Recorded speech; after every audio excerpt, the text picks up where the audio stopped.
Good afternoon and welcome to the JFK Jr. Forum. My name is Mark Guerin. I'm the director of the Institute of Politics here at the Harvard Kennedy School, and we warmly welcome you to a really important and timely conversation this afternoon, this Friday afternoon, where earlier today we released our spring 2021 Harvard Youth Poll of 18 to 29-year-olds. It is a full and complete and fascinating sense of findings that this is our 41st edition.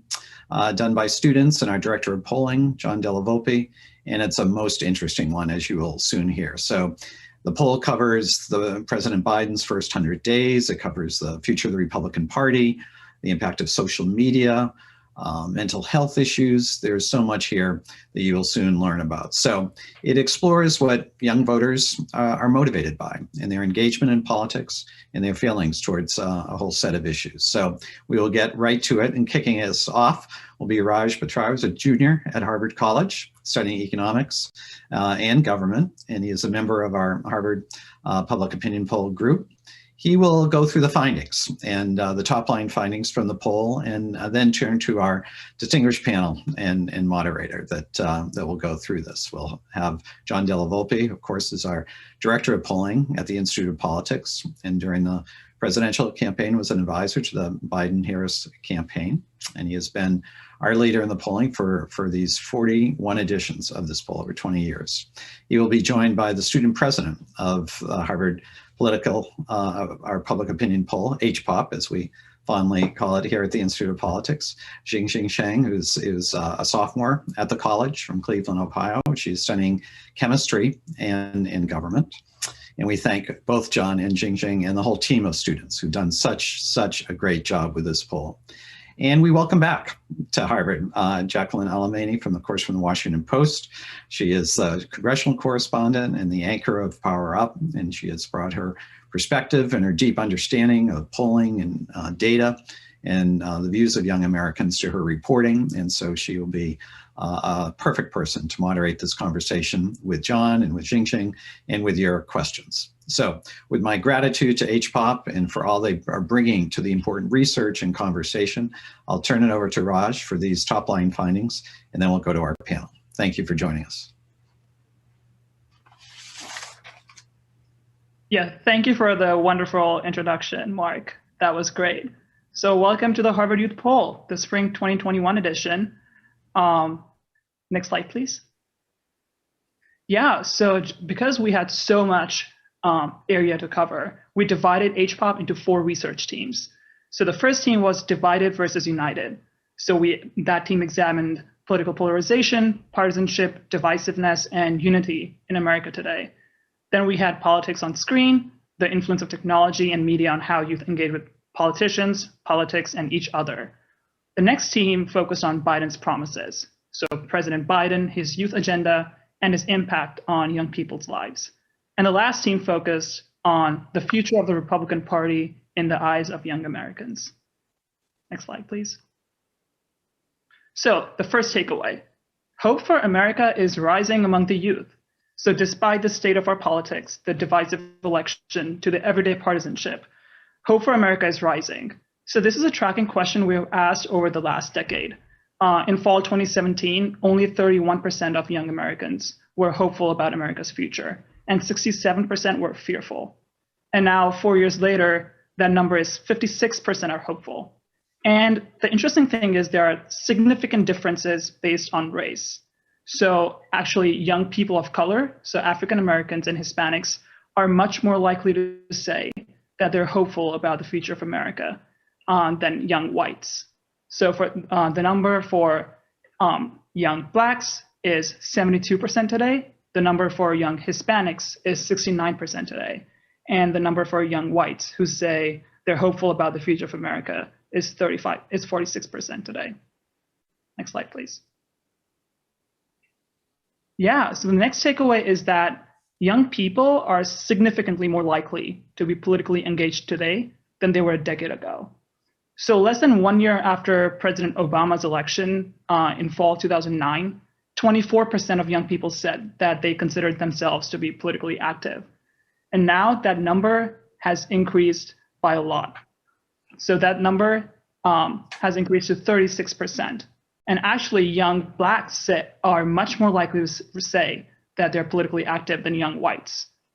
So there was a historic turnout of young people in the last election that 18 to 29-year-olds, this age demographic, is going to play a huge role in politics for years to come. Next slide, please. So President Biden has a majority of support among young people. So 59% of American youth approve of President Biden's top performance overall. And among college students, that number is 63%, which is the highest recorded in the 21-year history of the Harvard Youth Poll. So President Bush in 2003 had a 61% approval rating among college students, and President Obama had a 57% approval rating. So President Biden definitely gets really high marks from young people, but the question here is that, is it the president's honeymoon period, or is this support going to peter out eventually? Next slide, please.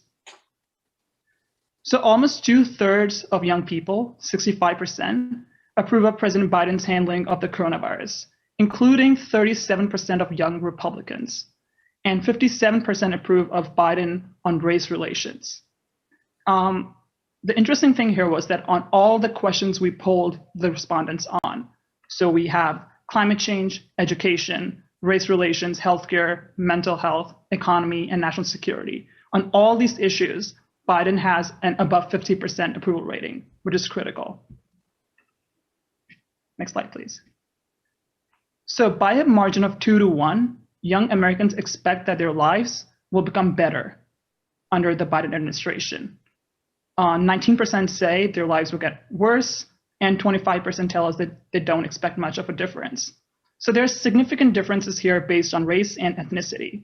Young people of color are much more likely to say that their lives will get better under a Biden administration than young whites. So young Blacks, 54% say their lives will get better. Young Hispanics, 51% say their lives will get better. But for young whites, that number is 30%. Next slide, please. So before we go on and talk about our findings on mental health, this is just a trigger warning because the contents of the next slide might be distressing for some people. If you need any support, you can contact the National Suicide Prevention Lifeline at the number given here. Next slide, please. So these were some sobering findings. More than half of young Americans have gone through an extended period of feeling down, depressed, or hopeless in the recent weeks. And 28% have had thoughts that they would be better off dead or of self-harm in the last 2 weeks. And these numbers vary widely by race and ethnicity. So young people of color are much more likely to say that they've had thoughts of self-harm in the past 2 weeks. So for young African Americans, that number is 35%. For young Hispanics, that number is 31%. And for young whites, that number is 25%. And this is millions of people. And 68% of young Americans said that they have little energy. 59% say they've had trouble with sleep. 52% said that they have little pleasure in doing things. So we are faced the coronavirus pandemic, the divisiveness in the country. Because of that, we are facing a huge mental health crisis. And it's incumbent on the politicians as well as our society to make sure that, to figure out a plan on how we move forward from here. And with that, I'm going to turn over the floor to Jackie. Thank you so much. Hey, Raj, thanks so much for sharing those insights. It's really, this poll is a tremendous service, not just to political journalists like me and lawmakers making these policy decisions, but for really parents. They don't have a pulse on what their children or the young people around them are thinking and feeling, but really, especially for the policymakers that often overlook, I think, the perspectives of a generation that are going to be most affected by the decisions being made by our septuagenarian policymakers. And John and Jing-Jing, I want to really dive right into the findings of the poll.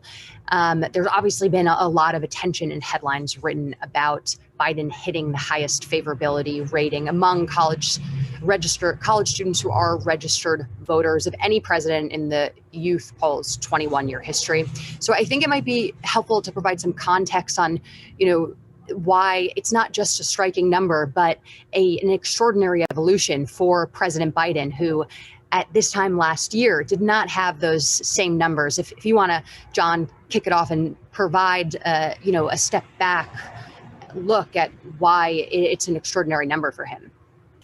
Yes, thanks so much, Jackie. A year ago, we conduct this poll during the month of March every year. So we took the March 2020 poll right kind of in the middle of that primary and caucus season. And at that point, of then Vice President Joe Biden had a favorability rating of 34%. So 2 out of every 3 young Americans didn't think too highly of him at that point. Okay. Fast forward a year, and there's essentially like a U-turn, a 180-degree shift. And now we have a 20-point increase from 34 to 54% favorability. His approval rating is higher than that. More striking, though, Jackie, is I think he's kind of out-Bernieing Bernie. Bernie Sanders among Democrats has favorability of 75%. Very good.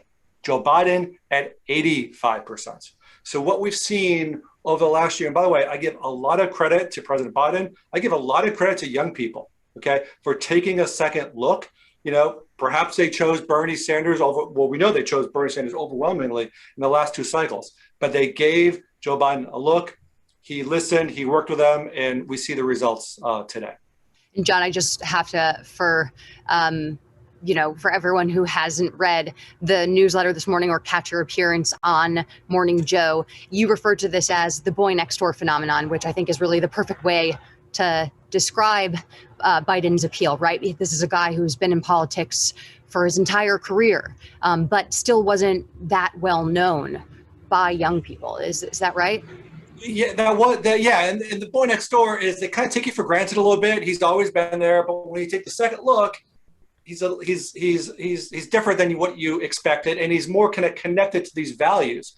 And over the course of the campaign, especially with working class voters, Hispanic voters, they appreciated his background, which they didn't fully know because they were in many ways children when he was vice president. They didn't know the arc of the story, and being kind of working class Joe from Scranton and Delaware in itself separated him from the other 99 members who were colleagues of his in the Senate and had that level of connection. So that, again, they at least gave him the chance and the opportunity to listen. And again, hey, listen, the little boy grew up and now he's president. And Jing-Jing, I want you to dispel some of the conventional political wisdom that continues to circulate about young voters, that, it's great that everyone is so politically engaged, that there's high favorability ratings, but that at the end of the day, they're not voting. Can you cut through some of that wisdom and share what I think the poll has suggested about the voting habits of young voters and why that isn't aligned with, I think, the rap that we get as civically engaged citizens? Sure, definitely. It's a great question, and one that's really been challenging for our generation to come to terms with. We want to be engaged, and yet we don't see always the poll numbers reflect that. The numbers of people who go out and vote. And part of this seems to deal with, there's the sense of young people feeling a bit let down by politics. You have a significant portion who say elected officials are motivated by selfish reasons. The government doesn't care about people like me, and that's really worrisome. In our focus groups with high schoolers, just last semester in November, December of 2020, we heard a lot of sentiments of, when there aren't leaders that look like me, I don't feel like I want to go out and vote. But at the same time, we see this increased engagement where young people recognize the kinds of differences that they can make through mechanisms of engagement that extend beyond the ballot box. So they're taking part in activism, they're lobbying, they're contacting their elected officials and reaching out, they're protesting, they're harnessing social media to amplify the causes they care about. And so part of it's feeling a little bit disillusioned by politicians and more broadly politics, but there's a lot of hope that remains in young people's faith in themselves and in each other. And that is something that transcends any sort of political labels or other identifiers that we so often see. The other swing that you guys found in this poll was the dramatically different opinions on optimism and hope for the future of the country. Jing-Jing, you were on the ground with John on the campaign trail last year. So I'd love if you could maybe speak to why we have seen this 25-point swing overall between young voters since 2017 on their feelings about optimism and the future of the country, and why it's been an even bigger swing among young Black and Hispanic voters. Definitely. So that optimism has been really uplifting to witness. And part of it has to do with Biden's campaign message. He campaigned as someone who is going to be president for everyone. And so that promise of unity really appealed to a lot of people. And if we look at our data, we found in this poll that 46% of young Americans overall feel included in Biden's America, whereas only 27% of youth could say the same about Trump's. So it does seem like young people recognize they feel like they're more a part of Biden's America. And in our focus groups recently with some college students, we heard about how Biden's cabinet appointments, where he's bringing more leaders of color into the fold, are really inspiring and tell people from a variety of backgrounds, you can achieve any of these dreams and the doorway to America is open for you. That's been part of it too. But yeah, Biden has worked hard to appeal to young people, and he's got a great ways to go in keeping and sustaining that momentum. But great progress has been made so far in getting them engaged to start. And John, as you noted to me yesterday when we were discussing the findings in advance of today, you had said the polling was conducted before the verdicts that found former Minneapolis police officer Derek Chauvin guilty of the murder of George Floyd. So do you think that these numbers, do you anticipate them going up, getting even higher amongst young voters? I think so, because so 72% of young African Americans indicated that they were hopeful for the future a month ago, right? I don't know. I got to add 10 points to that, right? I got to add 10 points to that, given what happened this week. And Jackie, it was a year ago. It was a couple of years ago. We asked several iterations of this poll, and we found in the polls as well as in the qualitative research that a supermajority, in some cases 80% of African Americans, told us they felt, and we quantified it, felt under attack in this country simply because of the color of their skin. So this is like just one example of the power of politics to make a tangible difference in people's lives. And I think that's really the message, and it's like the self-fulfilling prophecy here. Young people, I think they realize in 2018 that if not for them, and one of our students on the committee who helped launch the Parkland movement, without that organization, Nancy Pelosi may not be speaker today, right? Without young people in a host of states, President Biden did very, very well. He did very well with older Americans and a lot of other groups, but I have a hard time thinking that if he performed with younger people like previous Democrats, he may not be president today. And we certainly wouldn't have a Democratic Senate based upon the turnout in Georgia. So young people are participating, and they're seeing the results of this participation turn into positive things, like Jing-Jing said, whether it's appointment to the cabinet or whether it's kind of America realizing the concerns that we have and we should have around systemic racism. And there are some questions in the poll about concerning the future of the Republican Party and the role Donald Trump is going to play. What do you think Republicans should be keeping in mind as they are skimming through potential future members of the feelings and opinions of future potential members of the party when it comes to the giant chasm that you have noted between 2017 perspectives and what you found in this poll conducted a month ago? Yeah, I think a couple of things. When we look at the arc of the generations, this poll started in 2000. Back in 2000, if you look at the exit polls, if you look at our poll of college graduates, a young person was about as likely to vote for George Bush as they were for Al Gore. Okay, so now we have what was on college campuses was a 4-point difference. Now it's about a 40-point difference. Okay, that doesn't happen by accident. That happens by a generation, frankly, of elected officials, specifically Republicans, ignoring, the values of young people, and not really listening or spending time or investing in building those kinds of relationships. So I think the future. Listen, there are twice as many young Democrats as young Republicans. Within the Republican cohort of this generation, it's about a quarter or so, and getting smaller. There's a pretty significant chasm there among young Republicans on college campuses and young Republicans not on college campuses. Young Republicans overall, though, I think the number, Jing-Jing could correct me, about 1 in 4 believe that Donald Trump won the election, right? 1 in 4 believe he won the election. So the Republican Party has a lot of work to do, I think, to, 1, correct the misinformation, and 2, begin to establish a relationship over some sense of shared values, of which there are some, and I think recognize, as we've been talking about earlier, and as Raj did such a terrific job, is there's real anxiety among young people. Let's unpack that, understand what it is, what's causing it, and use the power that they have to begin to address it. That would be step 1, I think, to building a relationship, which would turn over to votes at some point. And I do later in the conversation want to get back to social media and the positive or negative role that it's playing with either propagating disinformation or maybe connecting young Americans. But I think, I want to dedicate a crux of this conversation to the topic of mental health. Despite the infusion of optimism that we're seeing in these numbers, young Americans are clearly really struggling with their mental health after a year of social isolation and disruption because of the pandemic, according to the poll. Jing-Jing, I'm wondering if you could talk us through the factors that are impacting and exacerbating mental health issues amongst young Americans. Definitely. This was a really worrisome finding for us. And if we can pivot back to slide 8 to show everyone those graphics so they can follow along.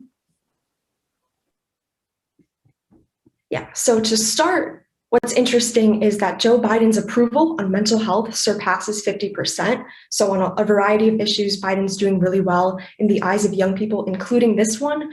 But as we'll see shortly, young people are still really struggling through this crisis.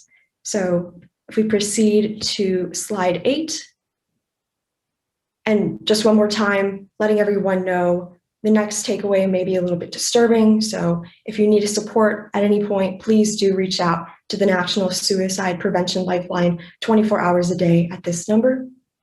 Thank you. All right, so if we look at this graphic, we can see the prevalence of psychiatric symptoms and signs of distress among young people today. As Raj mentioned, over half of young Americans have really endured an extended period of feeling down, depressed, or hopeless. And this is due to a variety of factors, as they tell us. There's everything from school and work-related issues to COVID-19, self-image concerns, personal relationships, as well as social isolation, economic concerns, health concerns, and unfortunately, politics has not been helping with these worries. So from a variety of sources, not just COVID-19 itself, but perhaps exacerbated by the pandemic, we see they're all interacting and contributing to this worsened state of health. And this is millions of people who are suffering. 68% of our respondents had little energy, 59% reported trouble with sleeping, 52% said they have little pleasure in doing things. And that's a really frightening note. And beyond that, we also see racial disparities on young people who are thinking of suicide and self-harm. 35% of young Black respondents, 31% of young Hispanics, and a quarter of young whites report these sentiments. So it's very clear young people are hurting, they're struggling, they really could use some help, and any policy priorities moving forward and conversations surrounding how do we build a better future and ensure we can care for one another. That's going to rely on being able to talk about these symptoms and also solutions and ensuring that our leaders have this information to help out our youth. And John, do these numbers reach crisis level numbers just in your decades of experience in looking at polling like this? I mean, are these numbers on the amount of young Americans who are having suicidal ideation? Is this a crisis? I'm certainly not a medical professional in any way. So to me, as a dad, as just a citizen, they absolutely seem like they've hit crisis levels, and Jackie, I think what I want to note is that I began to kind of pick this up through our focus group, just through my traveling through the country over the last 4 or 5 years. This isn't all related to COVID-19. I mean, this was building in COVID and coronavirus and social isolation, and Zoom has just kind of added such kind of more fuel to the fire. But where once I would ask a group of young people, it doesn't matter where I am, whether I'm in Inglewood, California, or whether I'm in, Brookline, Massachusetts. Okay. When I ask young people what connects them as a generation, fear, anxiety, I say fear of what? They say fear of death, fear of walking into a school building, not knowing where the exits are, right? Fear of a friend overdosing on something, fear of suicide, fear of all of these things. So listen, they might be different fears than my generation or other generations had. It doesn't mean that they're any less valid, and they need to be recognized. And what's most distressing of all is there's about 45 million people in this age cohort, roughly 18 to 29. Okay. What Jing-Jing was talking about is that these figures represent several times in the last 2 weeks. This is how the psychiatric community would measures these sorts of things. But every single day, 5% of young Americans, which are a few million people, are having these thoughts of, again, that they'd be better off dead. And Jackie, some of them are kind of, we talked so much about voters.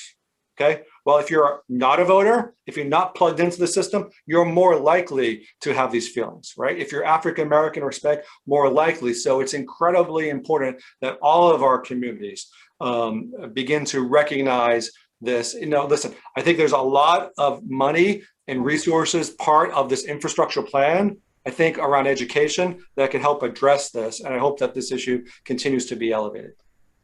Jing-Jing, I'm wondering if you could add a little bit more to what John referenced, which is you're on the ground, you and your peers are navigating the unique challenges that Zoomers, millennials, and whatnot are facing right now. Can you walk us through a little bit more what that means on a day-to-day basis?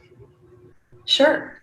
This struggle takes a variety of forms, as we've seen in our conversations with young people nationwide, from the high school focus groups conducted virtually with students in Alabama, California, New York, to more recent focus groups we've had with college students hailing from New Jersey and other states.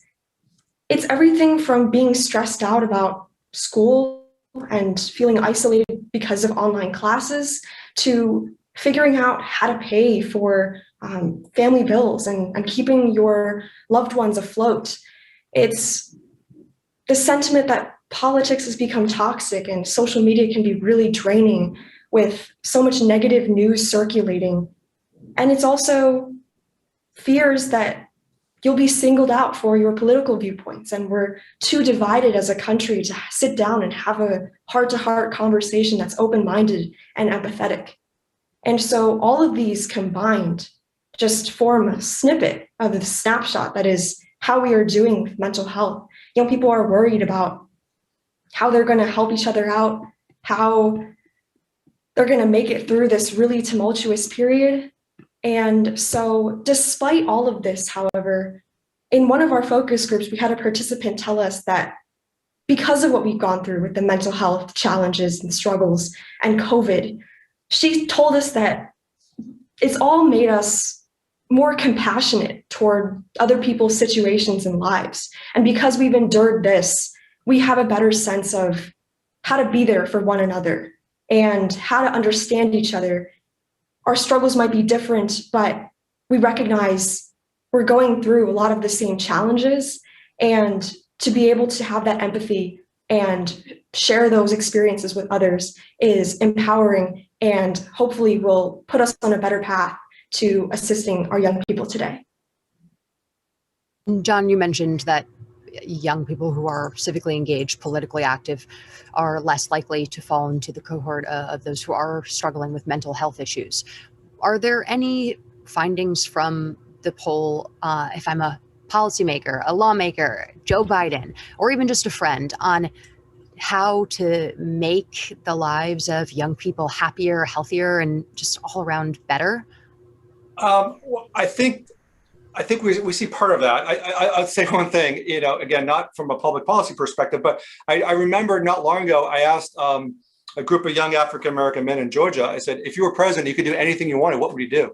And he said, and this was someone, again, recruited randomly, but he talked about having kind of PTSD from his childhood. He said, a psychologist in every high school in America. Like, that was one. I heard that like a year ago. That's obvious. I think there's probably plans to make that happen, but a couple of other things. I think obviously the empathy from the top down, from the White House, is something that is reassuring, but also I think it's so critically important to continue to remind people, especially young people, of the difference that they're already making, right? And that provides some hope that the problem isn't solved, but we continue to make progress, so they can see where the different steps in their journey are adding up. And I think that's something that's going to be very, very important for this administration to focus on. President Obama came to office, clearly in kind of a historic context of putting that coalition together, but young people didn't feel as connected as time went on. And I think it's important that to really move the country where President Biden wants to move it, he needs everybody. And young people are raising their hands, they want to be part of it. And I think keeping them involved can make them feel better that they're part of the solution and hopefully reduce some of the stress. Jing-Jing, you mentioned that social media plays a negative role, negatively impacts our mental health, as the poll found. I think that's a good segue into, especially as the Facebook Oversight Board is currently deciding whether to reverse a ban on former President Trump's Facebook account, to look at the numbers in the poll about young Americans' beliefs on social media and big tech. They believe that political leaders should be held to stricter standards on social media than ordinary citizens, that the Twitter's permanent ban on Trump's account was necessary. What do you think are the highlights of that section of the polling as it relates to some of the decisions that are going to be happening imminently? For sure. So as we know, our generation has been nicknamed like the TikTok generation, sometimes labeled as constantly being on social media. And we interact with these platforms a lot. And in addition to that, we have a lot to say about how those platforms are doing. So something we noted in this poll was that 68% of young people said social media companies should remove misleading claims on their platforms. Only 11% of young people disagreed with that. Evidently, young people are really looking to change their relationship with social media companies. They want social media companies, big tech, to play a bigger role in regulating misinformation and ensuring that the insights that are released are trustworthy and reliable. So at a time when young people already have really low trust in the media, and only 19% of youth trust Facebook all or most of the time, it's apparent that there is this desire for social media platforms to do more and to make these online spaces more open, but also reliable. And we see this with a variety of other questions too, where political leaders should be held to a stricter standard on social media. Almost half of young Americans agreed with that. And so in conceptualizing what social media means to young people, it's clear that there are expectations of what these companies need to do more of. However, at the same time, there are conversations with youth in focus groups, which really allow us to hear from them themselves and see what matters to them. We hear about the positive aspects as well. And so part of this can also come in the form of young people see social media as a way to raise their voices too, and especially among young people of color, for which it seems to be a way for youth to amplify the causes they care about, from racial injustice to justice, climate change, and political engagement. These channels are really seen as another community with which to engage and bring about change. And so at a time when we have this mixed interaction with social media, it's apparent that it can be used for better or for worse. And young people really want to see the government help tip the scales in the former's favor.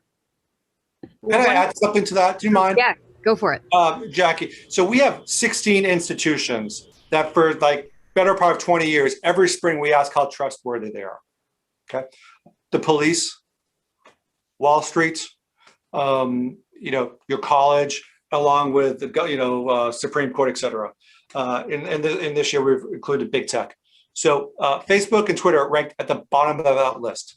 That means in the minds of young people, police are more trusted. In the minds of young people, Wall Street and the media about as, if not more trusted. Okay. So we talked about a lot of good news for President Biden. There is serious concern, if I'm Jack Dorsey, if I'm Mark Zuckerberg right now, when we have the generation that made them billionaires making very clear that they need to think carefully about the content that they're putting on their platforms, or else they're going to be faced with, I think, in the minds of young people, serious kind of regulation around that. And not only that, but we looked at the past year, and young people are far less likely to use those sources for regular news and content, finding other sources as well. So as good as it is for Biden, not a good day for Twitter and Facebook, in my opinion. One of my favorite things about your polls is that I do feel like they often really slice through a lot of the caricatures and a lot of the narratives about young people. But what these numbers always suggest to me is that young people are sometimes have the, as you and I have talked about for years, the best BS detector, and really are highly skeptical of power, monopolies, and sort of catch on to trends before anyone else does. And we have our grandmothers, and I'm sure most of the people on this Zoom have that one person in their family that's constantly sharing disinformation on their social media platform and some weird, inaccurate meme. I'm wondering if there's any other findings from this poll that you think is counterintuitive to the conventional wisdom that we hear about young voters. That's a you stumped me there. I'll have to come back to you on that one. Sorry. I'm sorry. There is one. Yeah, that their number one news source is local TV. That's the one. That was a softball. I love that. Sorry, it took me. Yeah, that the local news is still prominent. Yeah. And Jing-Jing, I'll give you a little bit more time to noodle over that question, but I also want you, before we transition to questions from the audience, to talk through the process. These questions are so nuanced and interesting and empathetic. How did you come up with them? Can you walk me through the way you and Raj and the team put this poll together? Of course. So just to start, I think it's really exciting to acknowledge how this poll is our chance to ask young people about the top issues of the day and see how they're feeling, what their perceptions of politics and public service are. And it's so valuable to gain those sort of insights from members of our generation. And we really, really appreciate that opportunity. And to be able to amplify their voices and perspectives is really empowering to us. So the process is undergraduate driven. With Della Volpe, it's been an amazing journey. But essentially how it works is at the beginning of the semester, we convene a group of around 25 undergrads to just sit down and brainstorm some questions together. It's a very organic endeavor. And so we talk about what isn't talked about enough in politics and our national discourse today. We look to current events. We look at tracking questions and see, what do we want to know about our generation and ourselves? And from there, it's time to start drafting questions and figuring out the best way to word questions and responses to take that nuanced, sophisticated picture at what young people are thinking. And in order to do that, we divide up into research teams to really facilitate that process. Every team takes a theme and dives into that section for the poll, coming up with questions together, revising them, really editing them to make sure they're clear and concise, and can really shed some pretty cool insights on how young people are feeling. And from there, we make some predictions as to what we think we're going to see and get prepared to be surprised. But once we get our data back, it's all about coming together as a group, diving into the numbers, sharing findings with each other, commenting on interesting trends, and assembling graphics to convey whatever messages we're seeing. And that is it. We do this together, and it's a very undergraduate-led mission. And it's so cool to see our questions and things that went from our minds and hearts to reach these outlets and get talked about and hopefully incorporated into policymaking and determining the future of the country. And hopefully it also inspires some conversations among young people as to what needs to change and how we can be a part of that.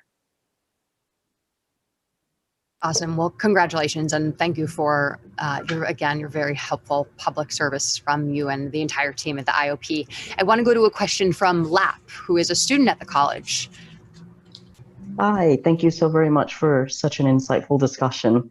I guess my question is, how much of the support for Joe Biden and the enthusiasm that we are seeing coming from young voters is because of Biden's kind of push towards a more progressive agenda, or is it more of a reaction towards the presidency of Donald Trump, similar to what happened with Barack Obama in 2008 as a reaction to the Bush administration, rather than long-term kind of support for the Obama's administration's agenda?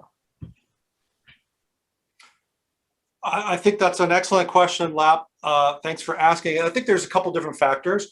One important factor is every spring, there's a set of 13 questions that we ask every single year that we call typology questions. They aren't really kind of political in nature, but they're about political values. For example, the government should prioritize investing in helping people in poverty, right? Or we should make climate change a priority even at the expense of business. Healthcare is a right. Okay, on every one of those questions over the last decade, but specifically since 2016, they have trended to be far more progressive. To the point of between 15 and 19 points more progressive on a 5-point scale is very significant. So I think there are several different factors happening. One is your generation, Generation Z, is coming of age, seeing the extent of the problems that we have and believing that the current system isn't working, therefore we need more government intervention. So that's happening, one. I also think that's happening within the context of Donald Trump taking things away and young people seeing the difference that politics can make and a government can make for positive or negative. So I think those two things in combination have created a generation that's more progressive than certainly than Xers and Boomers, perhaps, and a little bit more progressive than millennials, but more than millennials. Not only are they progressive, but they're doing something about it, as we talked about, whether it's in the streets or in the voting booths. So those two things are happening. And what I think is really interesting is projecting, okay, what your generation will do with these values 20 years from now when you're in power, right? And how will you approach government and business and the nonprofit sector? Thanks for the question, Lap. I want to go to Alan next, also a student at the college. Yeah, hello. My name is Alan. I am a first year at the college, zooming in from Metro Detroit, Michigan. And I just had a question about following up on your conversation about social media earlier. So the poll's results found that Black and Hispanic respondents were about twice as likely as white respondents to say that social media has had a positive impact on their mental health. Why do you think that is? And what does that tell us about the role of social media in young people's lives today? Jing-Jing, you want to take that? Yes, I'd be happy to. So as we've mentioned before, young people's interactions with social media can be really mixed. And this finding that Alan's brought up is really interesting, given that kind of racial difference. And so while we don't have data from this poll to pin down exactly why young people of color may view social media's impact on their mental health and democracy in a more positive light than their white counterparts, I think part of this could be due to some sentiments that we heard a lot in our focus groups, where we actually got to hear from young people themselves. And in these conversations, young POC especially talked about harnessing the power of social media to elevate the voices of their peers, to advocate specific causes, or advocate for specific causes, whether that be fighting for racial justice or climate change. And in a time of great racial tension, as we've seen, especially in the last several days with the Chauvin trial, video and social media can really change and challenge police impunity. And so the recording of the George Floyd incidents really underscores that. And so we see not only do young people find power in using social media to record what the problems that are happening around them, but also to fighting for a difference. And in that sense, young people are channeling online petitions and social media posts to get the word out about protests, about chances to sign petitions, get involved to make a difference in their communities. And so this might be due to the role that social media has in taking activism online and connecting people worldwide, but it could be something else too. And we're excited to see more of that in future poll questions and hopefully other conversations with young people as well. I hope you've already started drafting those future poll questions. And we're going to go to Ryan next, also a student at the college. And I want you to say where you're zooming in from. I forgot to specify that beforehand. I love seeing where everyone on this Zoom is across the country. Absolutely, ma'am. Well, thank you very much for coming to speak to us today. I'm Ryan. I'm zooming in from Wigglesworth Hall here in Cambridge. My question for both of you is kind of pertaining to a difference that I noticed in the polling that I found kind of interesting. Your polling noted that most of young Americans think that we need more open-mindedness in politics. And that's, I think I personally would agree with that. But at the same time, politics has also taken a huge toll on friendships in the lives of young people, with a lot of young people responding that political differences, particularly on race relations, had damaged their friendships. Moving forward for young people, how can we enter a more open-minded space in politics while still maintaining like personal accountability and personal values and not letting it invade our own personal lives and friendships?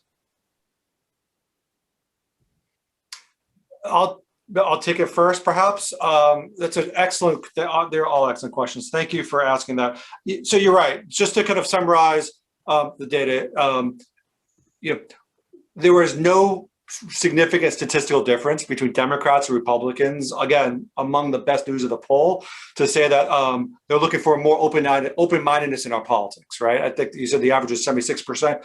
Democrats, Republicans both felt similar ways. I think a lot of that is probably projected to Congress and the Senate in Washington, D.C. When it comes to personal relationships, about a third, about 31% of young people have indicated that they've lost a friend or it's impacted their relationship. Most of that, as you note, is focused on race. That represent about 44% of those relationships are fractured or never happen because of differences of views of race relations. I would argue that for most other issues, race, Trump, or probably connected, young people are much more flexible. And what I have found continually, whether it's on this campus or dozens of other campuses and high schools and other venues, is that when we talk about like what you care about, what's important in your life, what we collectively need to do as a community and society, what our values are, there's far more agreement than disagreement, whether it's on education, climate, a variety of different things. And what young people are telling me through this poll and through other research is that they want everybody to participate. Some Democrats might want a little bit more government. Some conservative Republicans might want little bit more business, but that doesn't mean they don't want both of those sectors to work kind of collectively, right? So I think what we need to do is on college campuses and high schools and other parts, we need to rethink how we start that conversation, not be afraid of it. If you start by, what's your biggest concern? What do I need to understand about you? We can have a meaningful conversation, understanding each other more and better, without bringing up, different political people who might be,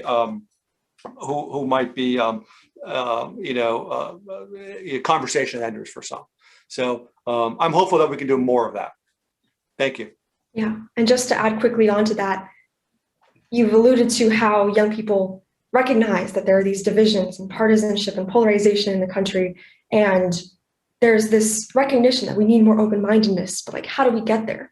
And just as John said, we need to have those conversations. And the key is helping people find that these conversations are possible and the people around them want to take part in those open-minded dialogues. So one of our findings was that half of young people think that Americans with different political views from me still want what's best for the country, a value that really holds across any sort of lines you could draw, educational, party, racial. And that underscores we are more similar and confident in each other than we might think. And so to be open-minded and to encourage those kinds of branching out, reaching out, and staying empathetic, we can go a long ways with that. It'll be a small step, but it'll be a really significant and powerful one. Those were really great answers. We are going to go next to Lily, who is also a student from Harvard College. You there, Lily? Yeah, hello. My name is Lily. I am a first year at Harvard College. I was absolutely just stunned by the 28% of students that were reporting that they would be better off dead or that they were thinking about hurting themselves in some way. Just staggered by that number. And it didn't seem like there was a tremendous difference in terms of age, gender, location, political affiliation in these numbers. There did seem to be discrepancies in race and college education, but it seemed across the board that these were kind of constant feelings. And where do we go from there, right? Well, obviously we're in the middle of this huge pandemic, but when you have almost a third of young folks feeling like they would be better off dead, how do you come back from that? And what do we do next? I think you're right. I mean, right. These numbers, we've seen these numbers in other research over the course of the last year or so, Lily. We need to, you said it transcends everything, right? As you said, yeah, there's a little bit more in this community, maybe a little bit less in that community, but it transcends every socioeconomic, I think, category that we try. People argue sometimes to me that, like, why should we care in terms of public policy or politics? These are kind of personal decisions. And personal and mental health related things. I think everyone needs to care. I think that we need to recognize that millions of people are unhappy and sometimes they don't know why, right? And that these feelings start oftentimes in grade school, in middle school, and high school. And I think unless as a society we begin to recognize wellness, I'm talking as a pollster, certainly not as someone in the medical community, but unless we recognize and listen to what young people are asking for, there's literally asking to put a psychiatrist, a psychologist, those services in every school across the country. We're on the way to doing that, but that's not going to be far enough until we recognize the importance of balance and wellness, until the media, right, becomes more responsible, until all of us become more responsible, and not add more kind of fuel to what's already happening. It's already hard enough to be an adolescent or a teenager or a 20-something. But when we add the toxicity of our politics, that's the part that I pick up in the work that I do. And if I can try to help disaggregate that from the other things, that can only be better. But I talk to a lot of social workers, psychiatrists, psychologists around the country. There's not enough people, especially communities of color, who are trained to deal with these issues. So this may be something that we're just on the front end of. We may have to have a kind of a national call of service to help people, kind of throughout our society to deal with these issues. And it's just not young people, of course. I think it extends all the way up to the other generations as well. But thank you for raising that. And hopefully there were people connected on this call and others who can, who know more about this than I do and can begin to actually, begin to solve some of these issues. Jing-Jing, anything to add? Yeah, so in our poll last year, actually, spring 2020, we found around almost half of young people wanted to see greater government assistance in expanding mental health care access to more of the population. And so it's not an easy task by any means, especially with COVID, but what's really stressed here is young people are reaching out, they want help. And if we can expand that access for people, telemedicine, hotlines, reducing the stigma around mental health and ensuring people feel comfortable reaching out about their symptoms and about feeling worse, then we can really propel that conversation and that action forward. And it's really emphasized here in our results that young people desire this kind of action, and it's up to us to step up and bring it to them. And I will note that the one area where there seems to be some bipartisan agreement and cooperation and work being done right now is on this issue. But I really, again, think that this is why your poll specifically is so important. Part of the biggest hurdle here really is raising awareness. So I am hoping that everyone is sharing these findings far and wide, which seems they are today, and amplifying this message and making sure that your voices are heard is something that journalists and policymakers who should be listening a little bit more closely are really indebted to be doing. But our last question, unfortunately, is going to Sophia, who's also a student at the college. Sophia, are you there? Yeah. Hello? Can you see me? Okay, fantastic. Hi, I'm Sophia. I'm zooming in from just outside of Washington, D.C. in Maryland. I'm also on the Harvard Public Opinion Project. And I was wondering if you guys could speak to what our findings say about the future of the Republican Party, specifically the role that former President Trump is going to play in the party, what young people want from him, and whether that's a monolith or if there are diverse opinions among young Republicans. Yeah, I can start us off. So young Republicans, when asked, will put their party over Trump, but former President Trump's hold on them still lingers. So when we pose the question, if you had to consider yourself either a supporter of the Republican Party or a supporter of Trump, 42% of young Republicans chose the party and 25% chose Trump. Even so, we had over a majority, 56% of young Republicans who said they still want to see Trump stay in action and play a key role in the future of American politics. So evidently, this could be good news for Republicans. There are anti-Trump young Republicans who will stick with the party, but at the same time, some Republicans remain Trump loyalists. And so with that, we can see the Republican Party is far from a monolith. But not only this, we see also a diploma divide where if we stratify young Republicans by education levels, the support for Donald Trump and perceptions of the party overall actually differ quite dramatically. So trust in the election outcome decreases among Republicans with lower education levels. And this really points to how there are differences within the Republican Party, and in order to mobilize them moving forward, looking ahead to 2022, there's going to be a lot of potential for Trump to gain ground, but also new Republican candidates as well. So just as we can't brand our generation as one single label, young Republicans are diverse, and they're looking for a future that within itself looks quite different. All right, John, want to make some news before we end? I don't want the Republican Party. I don't want to make any news. What I want to say is I'm so happy that you and so many members of our community can see how lucky I am to work with Jing-Jing and Raj and Sophia and so many undergraduates for 21 years now to really add depth to this conversation. So I think that the Republican Party has a lot of work to do, and they'd have to start at ground zero, beginning to actually listen. Mental health would be a great place to come together. Infrastructure would be a great place to come together to restart that conversation. Anyone who is interested in even more of these numbers or these crosstabs, we did 2,500 interviews. It's all available on the IOP website under Youth Poll, interactive crosstabs, Google spreadsheets, hopefully everything that you need to kind of dig even deeper into what we talked about today.